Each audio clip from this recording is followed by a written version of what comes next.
श्रोते हो नमस्कार. तुम्ही ऐकताय रेडिओ नगर 90.4 FM आवाज तुमचा. आपला नगर डायरी हा शो सुरू झाला आहे आणि मी कोमल आहे तुमच्यासोबत. मंडळी, आजच्या नगर डायरी शोमध्ये आपण ऐकणार आहोत सरकारी शाळा वाचवा अभियानाचे सुदाम लगड यांची मुलाखत. त्यांच्याशी संवाद साधला आहे भूषण देशमुख यांनी.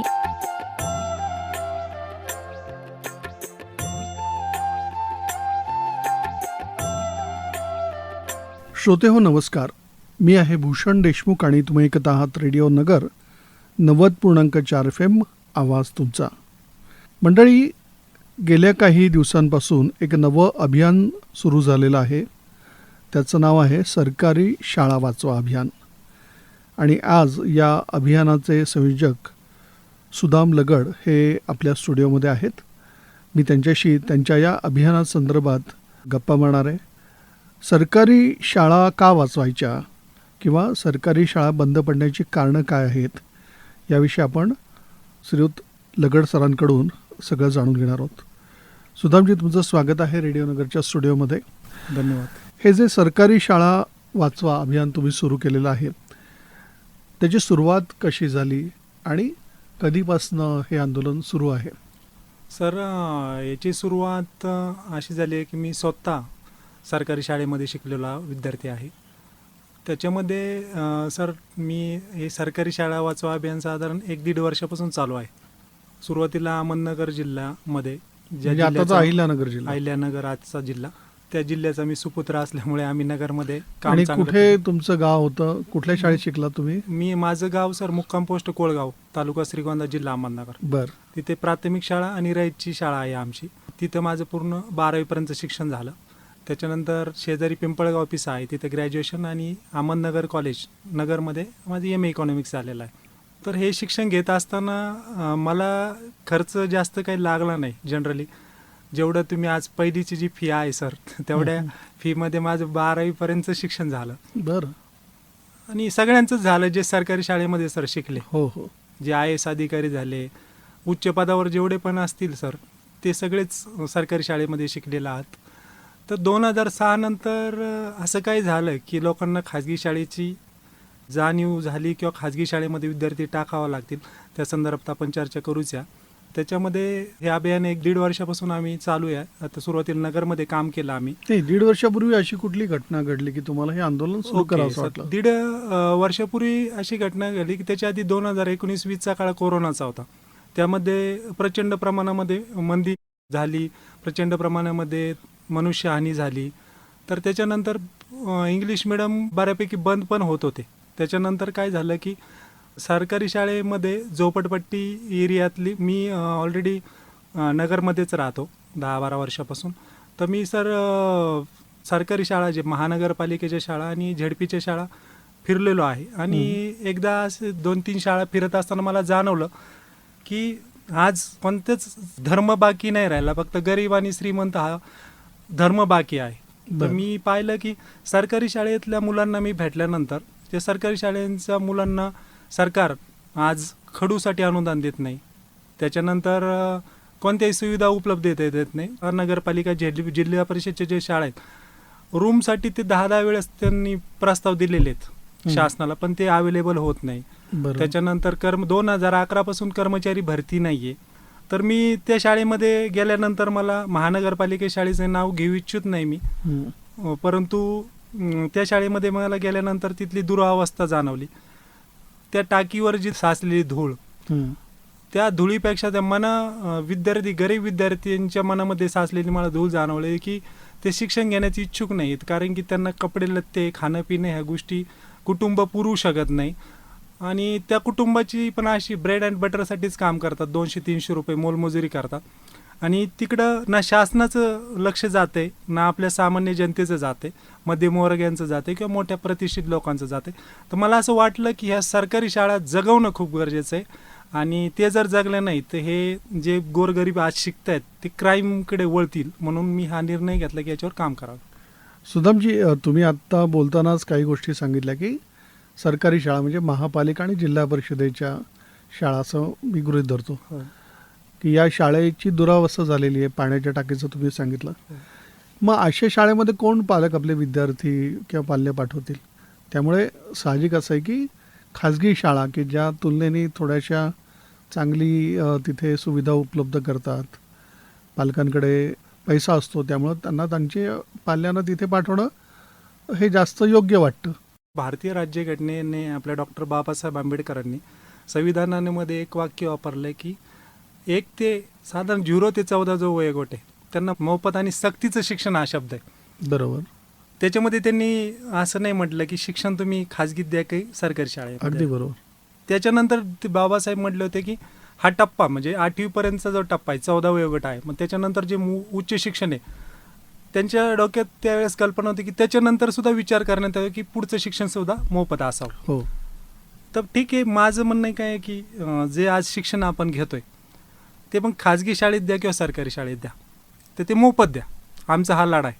आणि सरकार तर खाजगी शाळेमध्ये मोफत शिक्षण देऊ शकत नाही, कारण की सरकारी शाळेमध्ये आज जे शिक्षक शिकवत आहेत सर ते MA BEd PhD set net आहेत. तुम्ही खाजगी शाळेतले जर शिक्षक पाहिले त्यांचं कुठंच बाहेर फ्लेक्स पाहिला नसेल जनरल तुम्ही त्यांच्या शिक्षणाचा.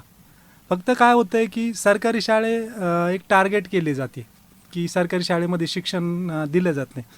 आणि पहिला मुद्दा आता स्वच्छतेबद्दल मी बोललो सर. नक्कीच तिथं 2011पासून सरकारने जर शिपाई आणि क्लर्क ही भरतीच नाही केली आणि पोर्टलमार्फत काही शिक्षक भरती चालू आहे, तिथं पण पोर्टलमध्ये ॲप्लिकेशन केल्यानंतर 6 महिने वर्ष लागतात त्यांची इंटरव्ह्यूला किंवा बाकीच्या प्रोसेसला. तर जर माझं काय म्हणणं की जर भरती केली पूर्ण पद्धतीने सरकारने तर हे प्रश्न निर्माण होणारच नाहीत. दुसरी गोष्ट राहिली की विद्यार्थी खाजगी संस्थेत शिकवणं योग्य पालक समजतात, नक्कीच मी पण त्या मताशी हे, परंतु खाजगी शाळेमध्ये तुम्ही लाखो रुपये फी भरता, तर घटनेने दिलेला अधिकार आपण वापरण्यासाठी आपण हा जनजागृती अभियान राबवतोय की नाही, माझं म्हणणं बरोबर आहे, पण ह्याच्या मुळात जर आपण गेलो हं, तर सरकारी शाळांची, जिल्हा परिषदेच्या शाळांची अवस्था का झाली. मी स्वतः आता जिल्हा परिषदेच्या शाळेत शिकलो, ओके, पण आमच्या काळी ज्या पद्धतीचं शिक्षण मिळत होतं, जसे शिक्षक होते, आमच्याकडे सुविधा नव्हत्या फारशा. आम्ही जमिनीवरच बसायचो, हं, आम्ही बरोबर. स्वतःच त्या शेणाने सारवायचो. हो, तिथे झाडून घेणं असेल, पुसणं असेल किंवा काय, बस्तर आम्ही घरून आणायचो. म्हणजे बसायला जी हो, पट्टी असायची हं, बरोबर. कापडाची, ती पट्टी पण आम्ही घरून आणायचो. शाळेमध्ये तेव्हा पिण्याचं पाणी पण उपलब्ध नव्हतं, बरोबर आहे. हे टाकी वगैरे तर फार पुढचाच भाग. जे काय असेल ते फक्त शिक्षण महत्त्वाचं होतं. हो, आज असं झालं की आज सुविधांना जास्त महत्त्व आलं आहे. तिथे तुम्हाला जेवण मिळतं का नाही, तिथे कुठल्या पद्धतीचे फळे आहेत, कॉम्प्युटर आहेत का, वीज आहे का, अशा अनेक गोष्टी आज झालेल्या आहेत. पण मला असं वाटतं मुळात जो प्रश्न आहे तो म्हणजे गुणवत्तेचा प्रश्न आहे. उत्तम शिक्षक मिळाले पाहिजेत. आणि असं पण माझ्या लक्षात आलं की जरी आता खाजगी शाळांचं प्रस्थ वाढत चाललं असलं तरी जर त्या भागामध्ये जिल्हा परिषदेची जर चांगली शाळा असेल किंवा महापालिकेची चांगली शाळा असेल आणि गुणवत्तापूर्ण शिक्षण तिथं दिलं जात असेल, विविध प्रकारचे उपक्रम तिथे राबवले जात असतील, तर पालक खाजगी शाळेतून मुलं तिथे पाठवतात. केडगावची शाळा एक उदाहरण तुम्हाला सांगतो की केडगावच्या शाळेमध्ये कुठल्याही खाजगी शाळेपेक्षा उत्तम शिक्षण तिथे दिलं जातं. उत्तम बगीचा आहे, मैदान आहे, शिक्षक स्वतःहून अनेक उपक्रम स्वयंप्रेरणेने तिथे घेत असतात. अशा काही शाळांची उदाहरणं तर मी नक्की तुम्हाला देऊ शकेन की तिथे उत्तम पद्धतीची विद्यार्थी संख्या आहे आणि कुठल्याही पालकाची तक्रार नाही की आमची मुलं जिल्हा परिषदेच्या शाळेत शिकून काही कमी गुणवत्तेचे तयार होतात आहेत. प्रश्न गुणवत्तेचा आहे. हो, मग तुम्ही गुणवत्ता हा का नाही मुख्य केंद्र बिंदू मानून तुमची चळवळ पुढे नेत? 100% सर. चांगला प्रश्न विचारलात की आज सरकारी शाळा बंद का होतात, त्याच्यामध्ये पहिले तुम्ही उदाहरण दिलं की तुमच्या काळामध्ये गुणवत्ता होती, सुविधा नव्हत्या, नक्कीच गोष्टी आहे. पण आता आधुनिकीकरण झालेलं आहे, काही गोष्टी बदललेल्या आहेत, त्या मान्य करू शकतो आपण. परंतु सरकारी शाळेमध्ये जे शिक्षक शिकवतात सर, त्यांना सरकारने अशी सिस्टीम राबवलेली की ते शिकू शकत नाहीत. 158 प्रकारचे शालाबाह्य कामं त्यांच्यावर आहेत. बरं, इलेक्शन ड्युटी असते, अभियानं असतात, जनगणनेचं अभियान, कुठं जनजागृती अभियान, ह्या गोष्टीवरच त्यांना गुंतवलं जातं. आज शिक्षकांना, आता ज्या शिक्षकांचं 55 वय सर, त्याला ऑनलाईनचे कामं दिल्या जातात. त्यांनी आयुष्यभर पाठ्यपुस्तकाशी काम केलं आहे, ज्यांनी सुंदरप्रमाणे मुलांना शिकवलं आहे, त्या लोकांना तुम्ही ऑनलाईनमध्ये का गुंतवताय, पहिली गोष्ट. पण माझं म्हणणं असं की शिक्षकांनी त्याचा पहिला धर्म आहे की सातत्याने स्वतःला अपग्रेड करणं, सातत्याने 100% नव्या गोष्टी शिकून घेणं. ते ट्रेनिंग आणि अवेलेबल 55 ही जी तुम्ही आता वयोमर्यादा म्हणता की त्याच्या वरच्या पुढच्या वयाच्या मंडळींना कशाला तुम्ही ऑनलाईनचा आग्रह धरता, कशाला त्यांना संगणक शिकायला सांगता. तर मला असं वाटतं की सर गेल्या 30-40 वर्ष म्हणजे 1990 पासून आपण या सगळ्या आधुनिक तंत्रज्ञानाशी, ज्याला IT म्हणतो आपण, त्याच्याशी परिचित झालेलो आहोत. त्यामुळे मला असं वाटतं की जर तुम्ही 30-35 वर्षामध्ये जर शिकून घेत नसाल संगणक किंवा आधुनिक तंत्रज्ञान, तर तो तुमच्या संकुचित एक विचारांचा असेल किंवा संघटना म्हणून काही वेळा शिक्षक जे आंदोलनं करतात की आम्हाला नाही शिकायचं, आम्ही नाहीच वापरणार संगणक, असा एक दुराग्रह थोडासा मला दिसतो. नाही. ऑनलाईन सर तुम्ही म्हणताय ऑनलाईन व्हॉट्सॲप, फेसबुक किंवा मेल ह्या गोष्टी आपण हो, प्रत्येकाला येतात, सगळेजण आता परंतु जी शासनाची साईट असते ना सर, हा. जे मुलांचा डाटा अपलोड करणं असेल, त्याच्यामध्ये काही इन्फॉर्मेशन भरणं असेल, ती साईट चालत नाही, हँग होती, रात्री 12 वाजता पण चालते. बरं तर माझं काय म्हणणं आहे सर, आज सुशिक्षित बेरोजगार खूप येतं, तुम्ही पाहिलं. माझं काय म्हणणं आहे की त्या लोकांना ते कामं द्या, सेपरेट डिपार्टमेंट ठेवा आणि सरकारने एक मोहीम करावी की 11 ते 5 मध्ये तुम्ही ऑदर कामं देऊ नका. हे जे इतर काम आहेत ना, तुम्ही एक शनिवार धरा. ते बरोबर तुम्ही जे ओके म्हणता सर. ते अगदी बरोबर आहे. शनिवार तुम्ही एक घ्या. मी पाहिलंय सर की प्राचार्य लोक सकाळी जो आपण मुलांना जेवण म्हणा किंवा भात वगैरे देतो, सकस आहार देतो. तर त्याच्यामध्ये त्याचं सुपरविजन प्राचार्यांना करायला लावलंय, अंगणवाडी सेविका ज्या महिला आहेत त्यांच्यावर. हम्म. त्याच्यामध्ये पण एवढं अवघड आहे सर की अर्धा किलो किंवा 1 किलो जर भात जास्त गेला त्या महिलेच्या हाताने, तर त्याचं रेकॉर्डमध्ये त्या माणसाचा दिवस जातो. बरोबर. तर हे ज्या अवस्थेने कधी पण फोन येतात शिक्षण अधिकारी किंवा वरिष्ठ अधिकाऱ्यांचे की सर हे इन्फॉर्मेशन पाठवत, वर्गातून शिक्षकांना जावं लागतं. हम्म.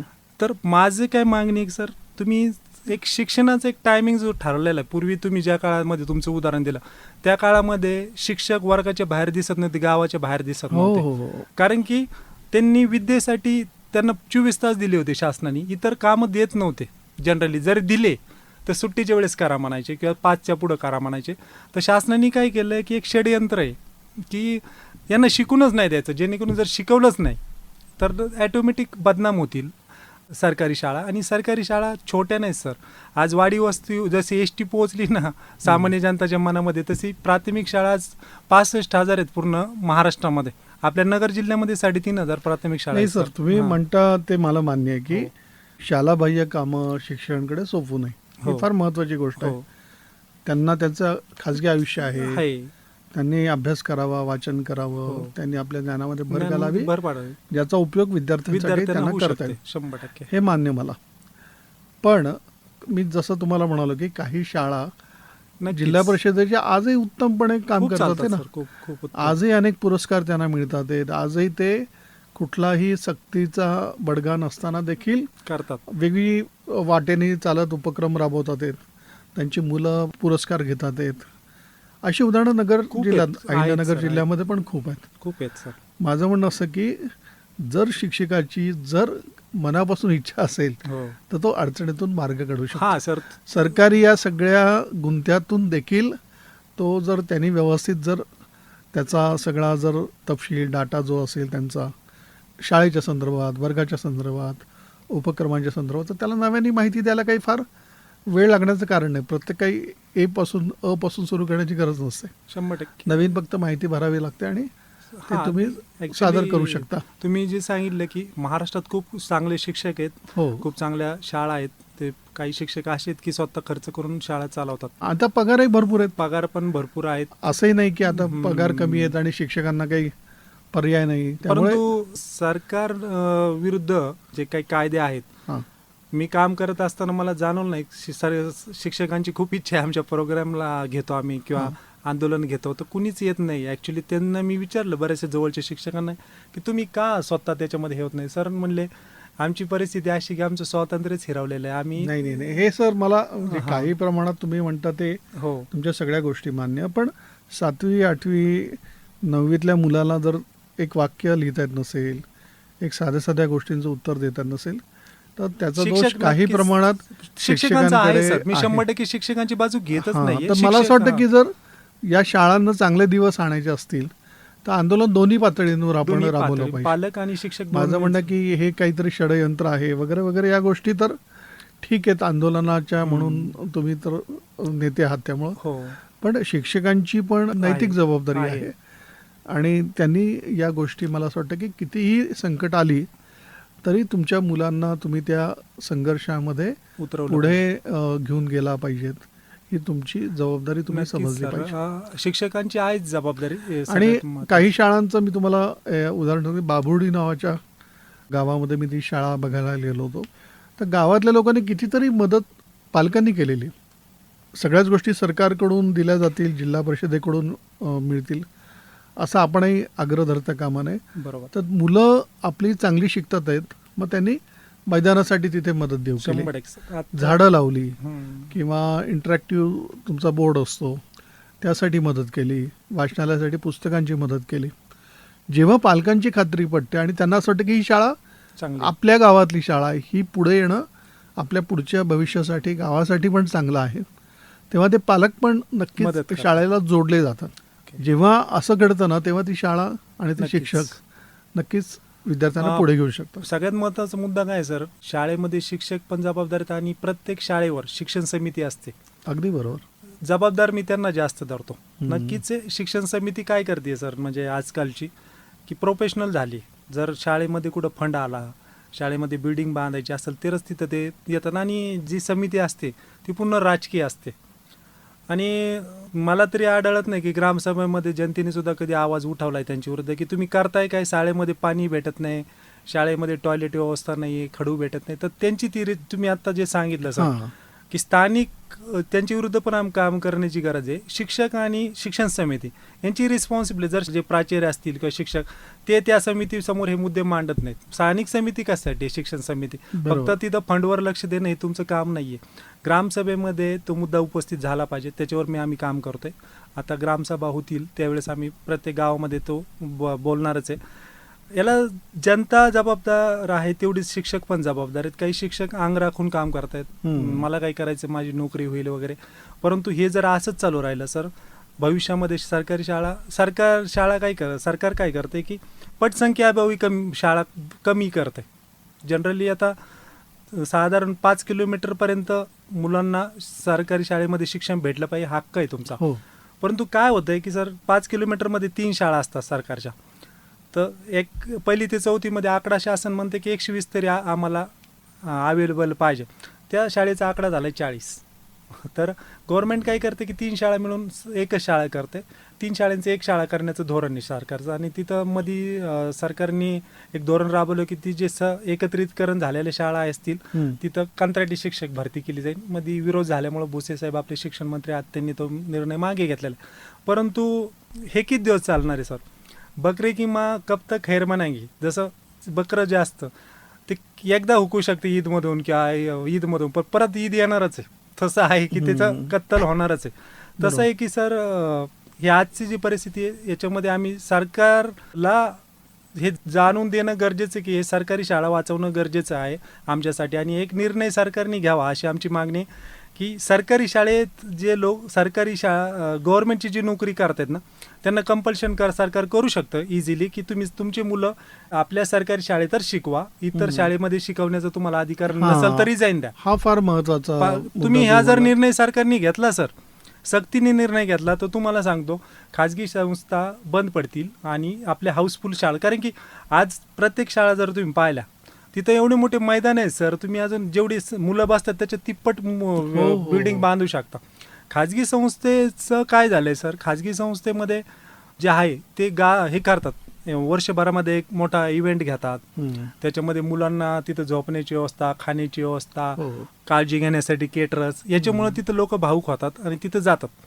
ऑलरेडी त्यांनी खरा टार्गेट कोण केलंय 8वी पर्यंतची मुलं. 5वी 6वी पर्यंत बालकाला मॅच्युरिटी हा खास प्रमाण नसतो. म्हणजे तुम्ही कॉम्पिटिशन करताय ना खाजगी संस्थेने, तर कॉम्पिटिशन तुम्ही 10वी नंतर करा, ज्यावेळेस तो बिल्डअप झालेला असतो मुलगा. पण सर मला तर म्हणजे हा मुद्दा आहे, पण पगाराचा जर मुद्दा घेतला, शिक्षकांचा जो पगार असतो, तर मला वाटतं सरकारी शाळेमध्ये खूप जास्त पगार आहेत, लाखाच्या वर पगार आहेत. आणि खाजगी शाळेमध्ये अजूनही 7-8 हजार 10-15 हजार रुपयांमध्ये राबवून घेतात. बरोबर. म्हणजे दोन गोष्टी आहेत. जर चांगला प्रशासक असेल, चांगला दूरदृष्टीचा जर त्या शाळेला एक पुढे नेणारा जर कोणी माणूस व्यक्ती भेटला तर त्या शाळेमध्ये शिक्षक कमी पगारावरही चांगलं काम करून चांगलं दाखवू आहे. शकतात. 100%. हे मुख्य काय इच्छाशक्ती पाहिजे, नेतृत्व चांगलं पाहिजे, तुमच्याकडे चांगले कार्यक्रम पाहिजेत, बरोबर. तुमच्याकडे जो चौकटीतला भाग असतो की याच्या बाहेरचं मी काही विचारच करणार नाही, सरकारी जो तुमचा जो ठरलेला साचा असतो त्याच्या बाहेर कुणी जात नाही. काही जण जाण्याचा प्रयत्न करतात आणि त्यांना त्याचं यश पण मिळालेलं आपण बघतो. बरोबर. तर एकूणच मला असं वाटतं की केवळ इमारत, केवळ जागा, केवळ मोठं मैदान आहे, पण त्याच्यापेक्षा या मैदानाचा उपयोग तुम्ही करता का? तुमच्या वेळेचा सदुपयोग तुम्ही दिवसभर नका शिकवू, 4 तास शिकवा, पण असं शिकवा की त्याचा उपयोग विद्यार्थ्यांना चांगला होईल. आज दुर्दैवाने काही शिक्षक, म्हणजे मला शिक्षक सगळे माफ करतील, पण मधल्या काळात असं होतं की जेव्हा 6वा वेतन आयोग आला, 7वा वेतन आयोग आला, त्याच्यानंतर हे प्रश्न जास्त दिसायला लागले. हो. आणि तेव्हा अनेक जण शिक्षक प्लॉटिंगमध्ये आले, अनेक जण सावकारी सुरू केली, अनेक जण वेगवेगळ्या उद्योगामध्ये, म्हणजे शेती असेल किंवा बांधकाम व्यवसाय असेल, अशा अनेक व्यवसायांमध्ये शिक्षक तिथे दिसायला लागले. राजकारणामध्ये शिक्षक यायला लागले, किंवा ज्या पुढाऱ्यांच्या संस्थांच्या सभा पण गाजत नाहीत, साखर कारखान्यांच्या सभा पण शांततेत होतात, पण गुरुजींच्या सभांमध्ये आपण बघतो की दरवेळेस काहीतरी मारामारी होते, माईक फेकले जातात, खुर्च्यांची मोडतोड होते. म्हणजे हे जे चित्र आहे ना, त्याबद्दल काय वाटतं तुम्हाला? भयानक चित्र आहे सर हे. मी काम करतोय, आम्ही ॲक्च्युली समाजातून देणगी घेऊन काम करतोय, म्हणजे मला सांगायला पण वाईट वाटतंय. मला शिक्षकांचा ह्या बाबतीत सपोर्ट भेटत नाही. ज्यांच्यासाठी तुम्ही लढताय. पहिली गोष्ट, परंतु काय होतं सर, गावामध्ये एक चुकीचा माणूस आहे म्हणून सगळ्या गावाला फटके देणं चुकीचं आहे, म्हणून आम्ही हे अभियान राबवतोय. पहिली गोष्ट काय आहे की सर, स्वतःचं कर्तव्य म्हणून हे शिक्षक करत नाहीत. 5% शिक्षक सोडता सर. यांना काय वाटते बऱ्याचशा शिक्षकांना की ठीक आहे, माझी नोकरी तर कडल जाणार, भले शाळा बंद पडो, मी झडपी पंचायत समिती, पण सर 2.25 लाख प्राथमिक शिक्षक आहेत आपल्या महाराष्ट्रामध्ये. 65,000 शाळा आहेत, 13,000 शाळा अशा अवस्थेत आहेत की कधी शासन बंद करू शकतं. हे लोक जोपर्यंत पुढच्या पिढीचा विचार करत नाहीत, उद्या जर सरकारी शाळा बंद झाल्या, 2.25 लाख नोकऱ्या गेल्या, साधारण जे विद्यार्थी 10 लाखाच्या वर विद्यार्थी महाराष्ट्र, 10 नाही 15 लाखाच्या आसपास जे प्राथमिक शिक्षण घेतात, त्यांचे तुम्ही गुन्हेगार आहेत, त्यांचं तुम्ही क्राईम तयार करताय. बरोबर. तर याच्या विरुद्ध पण आम्ही बोलतोय, शिक्षकाविरुद्ध पण आम्ही बोलतोय. परंतु होतंय काय सर की जनता जागृती हा आमचा प्राथमिक सहभाग आहे. जनता ज्यावेळेस जागृत होईल त्यावेळेस ग्रामसभेमध्ये प्रश्नाचं उत्तर द्यावं लागेल, सदस्य जे आहेत शिक्षण समितीला उत्तर द्यावं लागतील. त्याच्यानंतर शिक्षकांना सुद्धा लोक विचारतील की माझ्या मुलाला काही येत नाही. आणि पहिली गोष्ट काय झालंय सर, प्राथमिक शाळेमध्ये तुम्ही आता सांगितलं की जे चांगल्या शाळा आहेत त्या कधी न्यूजवाले दाखवत नाहीत, बातम्या येत नाहीत. त्याच्यामुळं काय झालंय की लोकांच्या डोक्यात हेच भरलंय की खाजगी शाळेतच शिक्षण आहे. मी तुम्हाला असे काही खाजगी शाळेत पण घेऊन जाऊ शकतो, आपण दोघं जाऊ सर. बरं. की 1ली ते 4थीचे काही अशी खाजगी शाळेत पण विद्यार्थी आहेत, त्या पालकांना प्राचार्यांना सुद्धा भेटून दिलं जात नाही, त्या मुलाला येत नाही म्हणून. आपण जाऊया सर, 1ली ते 8वी पर्यंतचे खाजगी शाळेत पण परिस्थिती तीच आहे. परंतु काय असतं की त्याची पब्लिसिटी होत नाहीये. आणि ज्या खाजगी शिक्षण संस्था आहेत सर, ते भांडवलदारांच्या, आमदार खासदारांच्या, त्यांच्या विरुद्ध लढा होणं गरजेचं आहे. कारण की त्यांनी ते भांडवल म्हणून वापर केलेला आहे शिक्षणाचा. मला वाईट वाटतंय की 2006च्या आधी जे सरकारी शाळा चालू होत्या, त्याच्यानंतर हे जे 18-20 वर्षाचं जे षडयंत्र राबवलं गेलं ते भयानक आहे सर. याच्यामध्ये समाज आता जनरली वाईट वाटतंय की लाखो रुपये फी भरतात लोक खाजगी शाळेमध्ये, पण संविधानाने दिलेला अधिकार मागत नाही. सरकारी जाऊन शाळेमध्ये कधी प्राचार्यांना जाब विचारला जात नाही, शिक्षण मंत्र्याला कधी घेराव घेतला जात नाही. जिल्हा परिषदमध्ये आपलं शिक्षण विभागाचं डिपार्टमेंट आहे, तिथं जर 1000 शिक्षक म्हणा किंवा 1000 पालक जात नाहीत की कधी सर पालक सभेला उपस्थित राहत नाही. हे मोठा दुर्दैवी आहे सर. मला असं वाटतं की तुमचं जे अभियान आहे ते खरं पालकांसाठी राबवणं, म्हणजे सरकारच्या चुका असतील, सरकारचा निष्क्रियतेचा काही भाग असेल, पण सगळ्यात महत्वाचं पालकांची दृष्टी बदलली पाहिजे. नाहीये आणि पालक सरकार विरुद्ध लढा उभा करायला तयार नाही सर. सांगतो काय की आता पैसा आहे त्यामुळे त्यांना पर्याय मिळाला. पूर्वी पैसेच नसायचे, तेव्हा मुलांची फी कुठून भरायची, त्यामुळे नाईलाजाने का होईना सरकारी शाळांमध्ये ते मुलांना पाठवायचे. आज त्यांना असं वाटतं की आपल्याला पैसे आहेत भरपूर, वरचा कमाईचा मोठा भाग आता अनेकांना खुणावत असतो की तुम्ही आता करू शकता खर्च हा. त्यामुळे हा खरा जो लढा आहे तुमचा असं मला वाटतं सर, की तुम्ही पालकांच्यासाठी त्यांचा जो विचार करण्याचा भाग आहे, त्यांची जी मानसिकता आहे, त्यांनी ज्या पद्धतीने आता कोणाचं तरी बघून त्यांनी इंग्रजी माध्यमांच्या शाळेमध्ये मुलांना घातलं, खाजगी शाळेमध्ये घातलं, आपणही घालायचं, एवढाच जे संकुचित विचार हां. करतात, तर त्यामध्ये बदल होणं आवश्यक आहे. 100% सर. सर आता नवीन राष्ट्रीय शैक्षणिक धोरण आलेलं आहे, त्यामुळे काय फरक पडेल सरकारी शाळांवर? नाही, तसं पाहिलं तर शैक्षणिक धोरणामध्ये सरकारने त्याच्यामध्ये काय केलं आहे की मुलाची इच्छा काय त्यानुसार शिक्षण द्या. त्याच्यामध्ये टाकलं की एखाद्याला कलेमध्ये आवड असेल, एखाद्याला संस्कृतीमध्ये आवड असेल, खेळामध्ये असेल, तर त्याच्यावर 20% 25% जास्त काम करण्यात यावे, असं शासनाचं धोरण आहे. शासनाच्या पद्धतीने धोरण राबवत असतं, परंतु जे राबवणारे आहेत ते निष्क्रिय आहेत. हां, ती मुख्य त्याच्यामुळं मी अडचण आहे सर. तुम्ही अडचण तीच एखादा आहे. चांगला गव्हर्नमेंट सर, मी काही कोणत्या पार्टीबद्दल बोलू इच्छित नाही.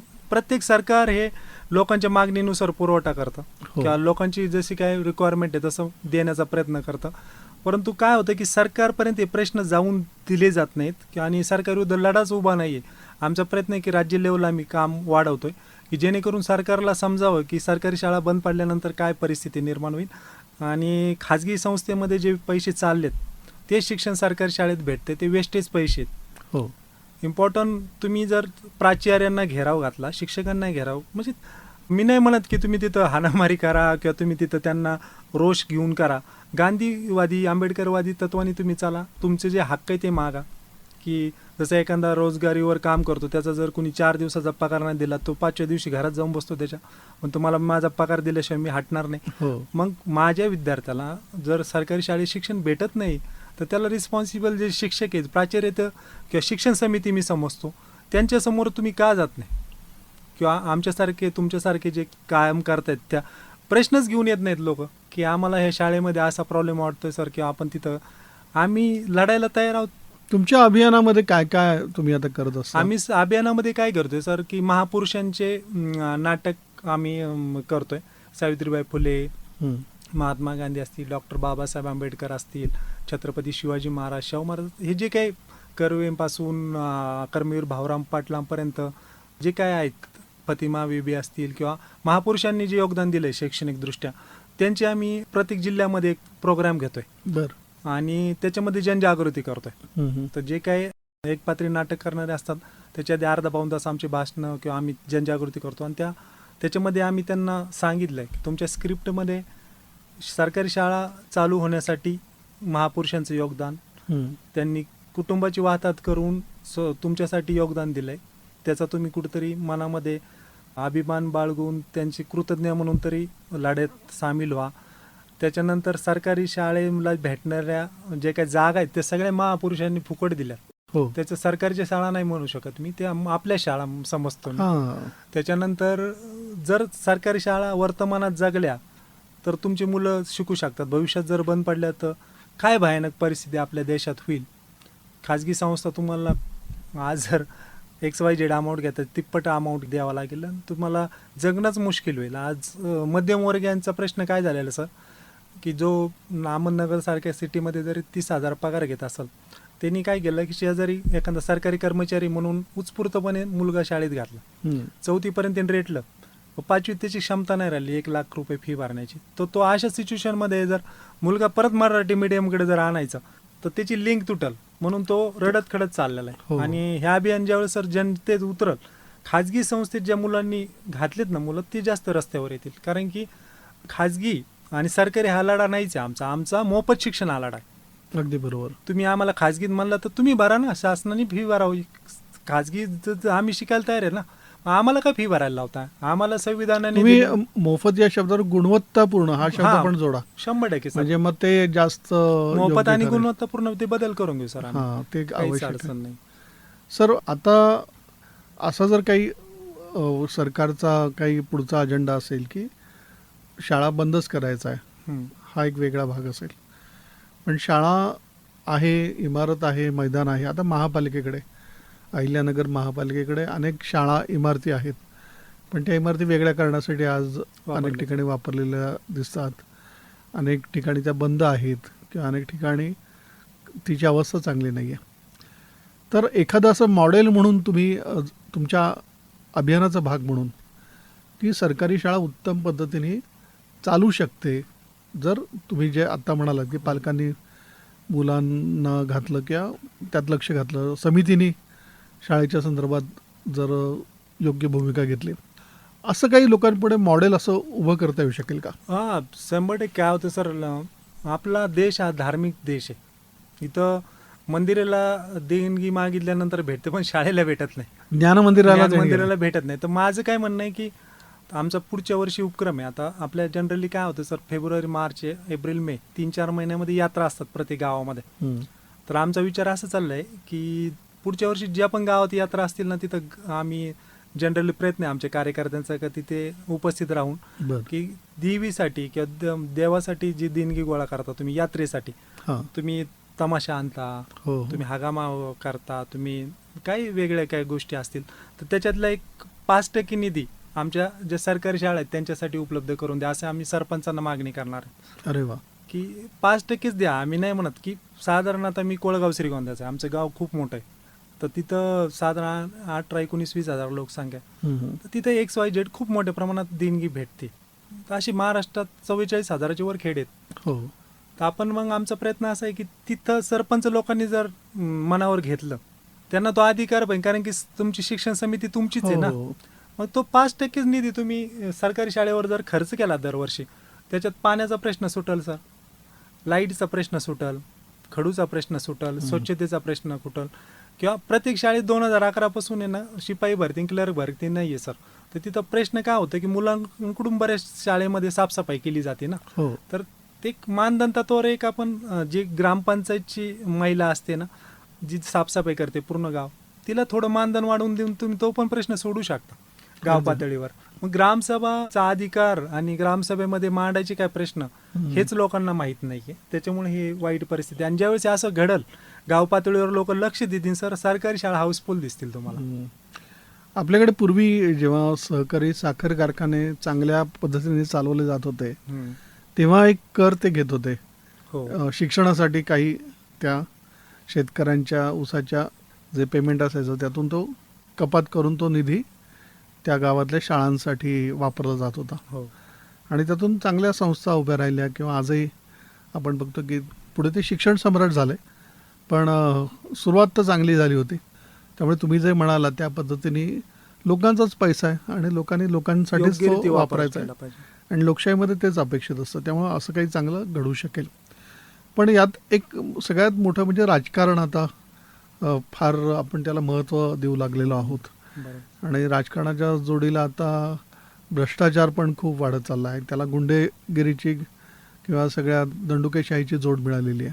त्यामुळे तुमच्यासारखी सामान्य माणसं चांगल्या भावनेने जे काम करत असतात त्यांचा आवाज सरकारपर्यंत पोहोचत नाही. तुम्ही कधी मंत्र्यांना भेटलात किंवा शिक्षण विभागाचे सचिव असतील, संचालक असतील, काय अनुभव तुमचा? ॲक्च्युली मी आपल्या अहमदनगरच्या शिक्षण अधिकाऱ्यांना भेटलेलो आहे, माध्यमिकला भेटलो, प्राथमिक त्यांना पण त्यांनी खूप चांगला सपोर्ट केला मला. त्यांनी डाटा सुद्धा दिलेला आहे की पूर्ण जिल्ह्यातल्या प्राथमिक शाळांचा वगैरे. किती शाळा बंद झाल्या, किती असं काही आहे आकडेवारी? ॲक्च्युली सर चंद्रपूरमध्ये शाळा डायरेक्ट बंद झाल्या. नाही, आपल्या जिल्ह्याच्या संदर्भात आपल्या जिल्ह्यामध्ये सर 3,500 पैकी साधारण 600 शाळा बंद अवस्थेत होता, परंतु म्हणजे बंदच करत होतं गव्हर्नमेंट, परंतु शिक्षकांनी मध्ये आंदोलन केलं एक 6 महिन्यापूर्वी, त्याच्यामुळे सध्या तरी स्थगित आहे. आणि त्याच्यावर काय केलं गव्हर्नमेंटने, मी सांगितलं की संच मान्यतेअभावी ते एकत्रीकरण चालू आहे सरकारचं, त्याच्यात ते बंदच होणार आहे सर. तांत्रिक मुद्दा आहे. तांत्रिक मुद्दा नाही, पण शब्द वेगळा बदलून ते सरकारी शाळा बंद झालेल्या सुद्धा तुम्हाला समजणार नाहीत. कारण की संच मान्यतेनुसार 3 शाळेची 1 केली, मी सुरुवातीला सांगितलं तुम्हाला. आणि त्याच्यात काय केलं की संच मान्य 2 शाळा बंद झाल्या, पण ते विद्यार्थी त्यांनी एका शाळेत केल्यामुळे आवाज उठतला जात नाही. पण हे आज झालं ना, 4-5 वर्षांनी ते विद्यार्थी गेल्यानंतर नवीन विद्यार्थी तिथे येणार नाही अशीच यंत्रणा उभी केली. 3 शाळा जर बंद होत आहेत तर तिथं 3 नाही 6 शाळा खाजगी उभ्या राहिल्यात. याच्यात मरण गरिबांचं होतंय ना सर. माझं काय म्हणणं आहे, हा लढा कोणत्या जाती धर्माचा नाही आमचा, हा लढा गरीब श्रीमंतांचा लढा आहे.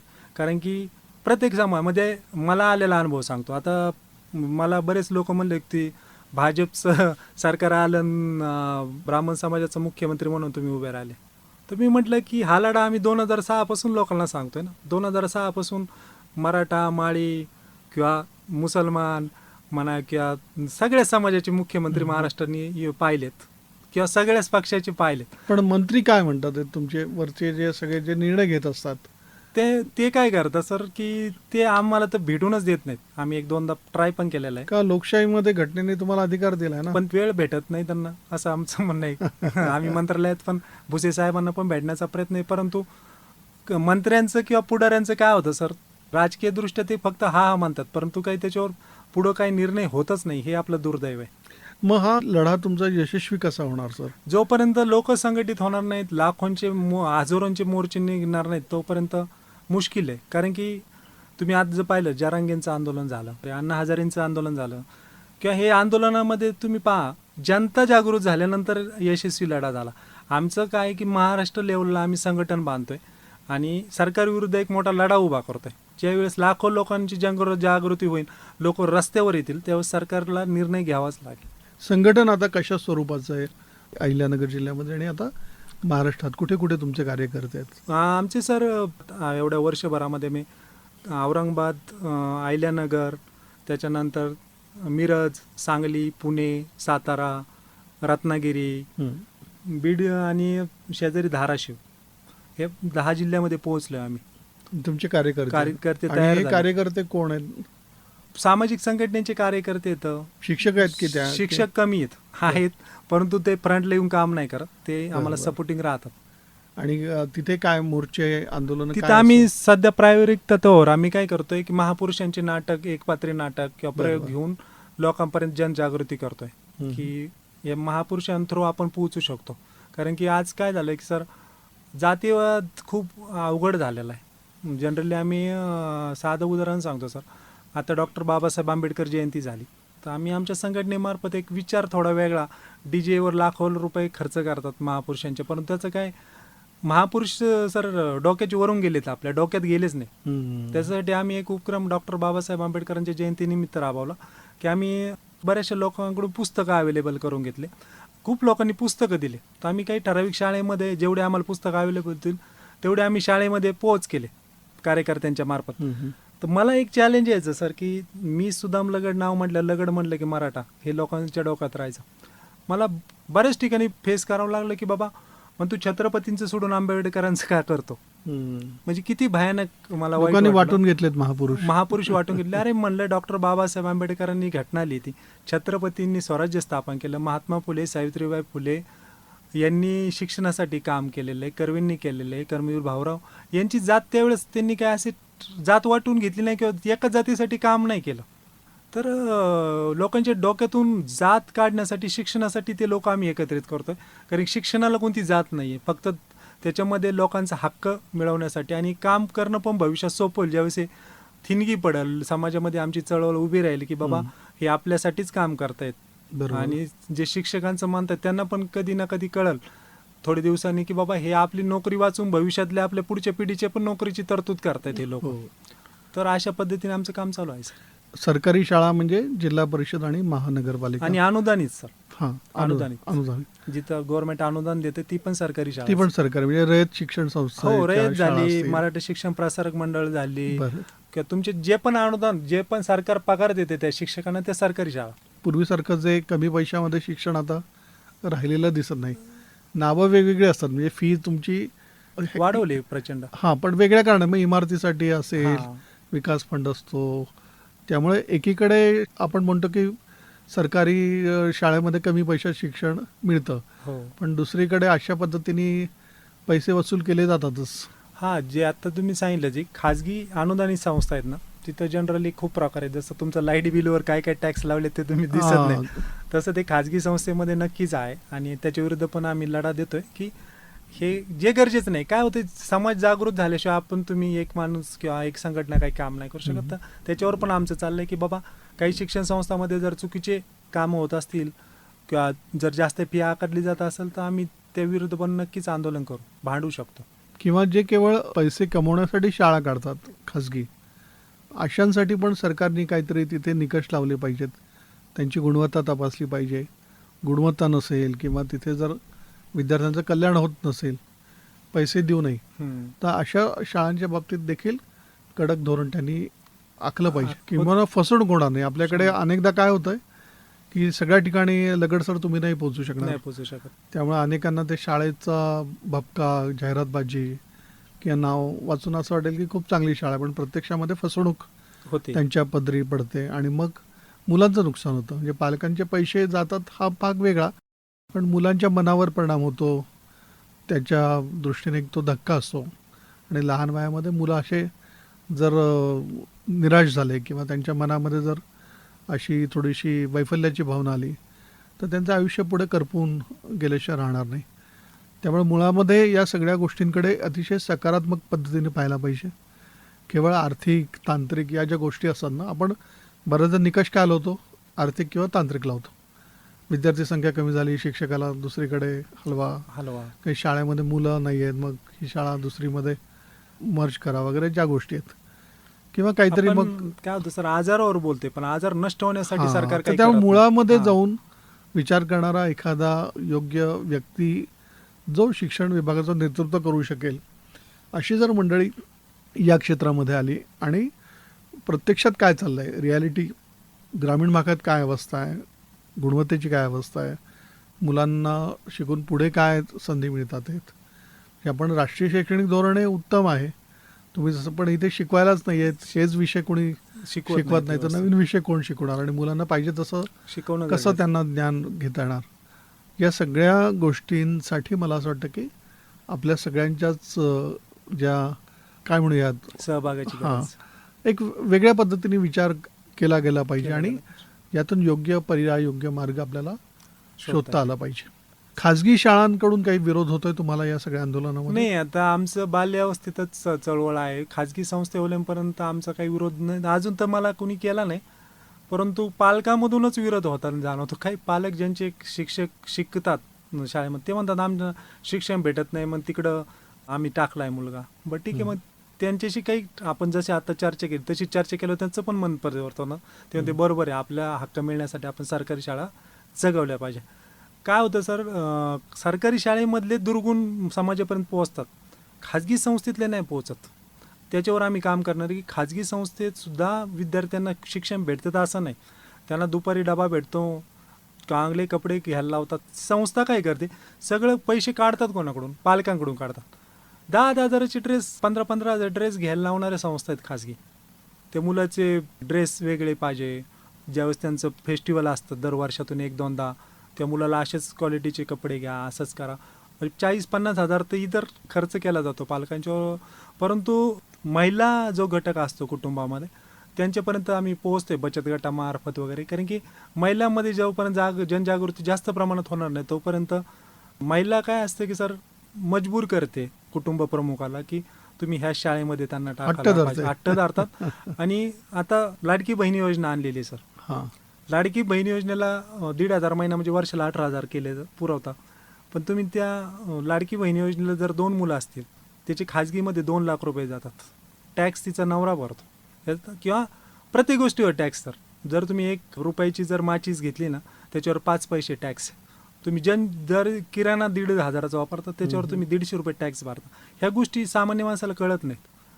तेलाचे भाव वाढत आहेत, महागाई वाढते, पेट्रोल वाढते, बाकीचे तुम्ही गाडी जर 1 लाखाची घेतली तर रोड टॅक्स तुम्ही 12,000 भरता. याच्यावर पण आम्ही जनजागृती करतो की बाबांनो, तुम्हाला शिक्षण मोफत जर सरकारने दिलं तर ह्या गोष्टीवर पण परिणाम होतोय. की तुम्हाला जर आज तुम्ही पाहिलं 1,500 महिन्याला देतात, मागणी होती का सरकारकडे? महिलांची नव्हती. पण आम्ही शिक्षणासाठी भांडतोय, आम्हाला मोफत शिक्षण द्या, मागणी असून सुद्धा सरकार देत नाही. कारण की त्यांचं राजकीय स्वार्थ पाहते सरकार, आणि राजकीय स्वार्थाला आपण बळी पडतोय. आपण शिक्षणाची मागणी जर केली, कारण की शिक्षणावर सगळ्यात जास्त खर्च होतो तुमचा, तुम्ही पाहिलं तर. कारण की शिक्षणावर खर्च घेऊन पण बेरोजगारी.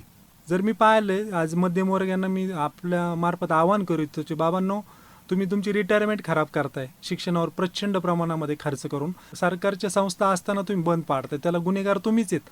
तुम्ही विद्यार्थी खाजगीमध्ये टाकला, आज सपोजली एखादा 4थीला जर 1 लाख रुपये फी भरतोय खाजगी संस्थेमध्ये, बाबा 1 लाख रुपयाची तू जर FD केली तुझं रिटायरमेंट त्याच्यामध्ये होईल. दर वर्षाला तू 1 लाख रुपयाची FD करतो, 58 वर्षात झाल्यानंतर 60-70 लाख तुझ्या हातामध्ये असतील, 50 लाख हातामध्ये असतील. आणि तुझ्या मुलाला पण कळेल की मला पण काहीतरी करायचंय, 12वी नंतर तो स्वयंपूर्ण होऊन काम करायला लागला तर त्याला पण कळेल. काय होतं मग नंतर नैराशी येतं मुलामध्ये, व्यसनाधीनता, ह्या गोष्टी होतात सगळ्याच आयतं दिल्यानंतर. हो तर ह्या गोष्टीवर जनतेने विचार करणं गरजेचं. जनतेने जर विचार केला तर सरकारला वाकावंच लागत. नक्कीच. लगड सर, हे फार महत्त्वाचं तुम्ही सांगितलं आणि मला असं वाटतं की या सगळ्यांचा एक पूर्ण सर्व्हे झाला पाहिजे. खाजगी शाळांचं शिक्षण, त्याची गुणवत्ता, त्यातून पुढे आलेली मुलं, त्यांनी भविष्यामध्ये करिअरमध्ये काय यश मिळवलं, का सरकारी शाळांमधनं आलेली पिढी, त्यांना मिळालेलं यश अपयश असेल, तर हे सगळं बघून याच्यापुढे आपण सगळ्यांनी निर्णय घेतला पाहिजे की कुठल्या पद्धतीचं शिक्षण आवश्यक आहे. सरकारी शिक्षण तर मोफत आहेच आहे, पण तेही दर्जेदार मिळायला पाहिजे यासाठी आपण आग्रह धरू. आणि आज तुम्ही आलात आणि तुमच्या अभियानाबद्दल सांगितलं, त्याबद्दल तुमचे स्नेहालयच्या रेडिओ नगर 90.4 FM वतीने मनापासून आभार. धन्यवाद.